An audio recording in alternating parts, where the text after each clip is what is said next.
So you disappointed in that Nintendo Direct though? I feel you. I might have some news that you will be interested in if you're a Zelda fan. Lego.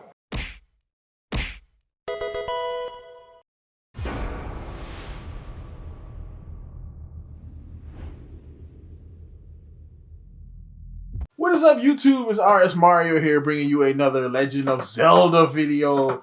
So, Nintendo Direct happened like what 3-4 days ago. By this point, it was a thing. It was alright. I'll be honest. I kind of tempered my expectations going in because I knew that most of the games I wanted to see were outside of the scope of what they had already said they were going to talk about. All right, because I know that Breath of the Wild 2, I know that Wind Waker. Sorry, ahead of myself. Breath of the Wild 2, whatever the next Pokemon game is, the next Fire Emblem game, Metroid, all the stuff people were talking about was something that's going to come out later in 2021, if not 2022. So they were mainly talking about stuff that was coming out early this year. So like the next 5 to 6 months, between now and like say July, August. That is the time frame they're talking about. So if it's not coming out around that time, more than likely they weren't going to talk about it. I knew that, so I tempered my expectations. Now, the news coming from Andy Robinson from VGC News says that there is more there are more Zelda ports coming, mainly Wind Waker and Twilight Princess, which is interesting. Like the specifics. Where's my phone? Damn it. Okay. Well, here goes the tweet. You can read the tweet right there. I had my phone so I could read the tweet, but whatever. But yeah, so essentially he's saying that Twilight Princess and Wind Waker are gonna come over to the Switch. And again, this is feasible because it's the 35th anniversary of Zelda. So of course they would announce, they would bring all the games that people really liked back and sell them for $60. They're gonna do that, and more than likely, I'm probably gonna end up buying Wind Waker again. I'm gonna have 3 copies. I'm gonna have almost as many copies of this game as I have of Street Fighter 4 and Skyrim. It's sad. But it's fine though. You know what I'm saying? And the thing is, it's pretty interesting. Now, why they didn't announce this at the Direct? Simple, because they want to give Skyward Sword breathing room. So that's the one that was never ported. It never got a chance to get ported, and it didn't really get a chance when it came out in the first place.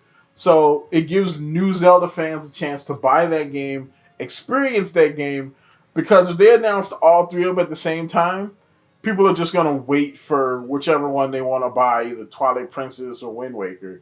Now, a lot of people were disappointed, specifically with the fact that they announced that they were doing a remake of Skyward Sword, or they were porting Skyward Sword, essentially, to the Nintendo Switch. Now, I'm going to tell you a couple things. One, it's not necessarily a bad idea, because there are so many new Zelda fans out here that were introduced to Zelda with Breath of the Wild that introducing the old Zelda games to them is an interesting idea, because more than likely they weren't Zelda games when these games came out.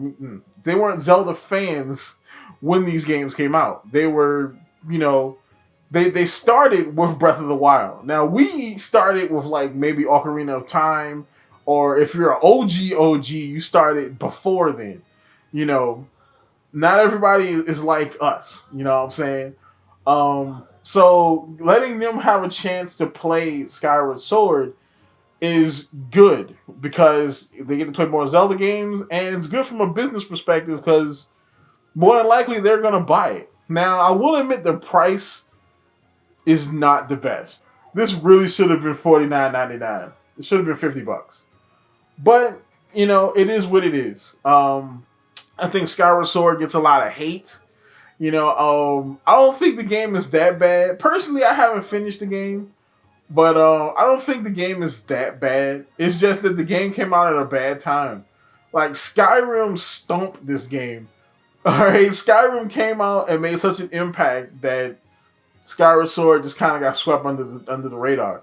I remember getting my little grocery store paycheck back then, and going to GameStop. I could buy one game, and I can survive with the rest of my money. And then there was Skyward Sword and Skyrim. And guess which one all my friends were talking about? Skyrim. So I bought Skyrim. And they're probably gonna skip Skyward Sword. So yeah, it's a marketing technique.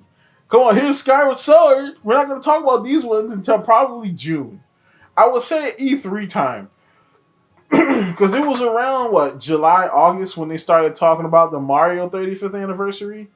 So I would expect with E3 coming back, we're probably going to hear about Wind Waker and Twilight Princess at E3 or around that time period. That way, the whole anniversary could carry over into February of next year. You know, kind of like Mario's is carrying over until March. So that's about it. Little news tidbit update for you. I hope you dig these kind of videos. Do you like me sitting down or standing? I kind of like the standing up videos better, but I don't know. Sitting down, just chilling, it just seems like I can just talk to y'all, you know. But that's about it for this. Like, comment, subscribe, and as always, folks, keep it real.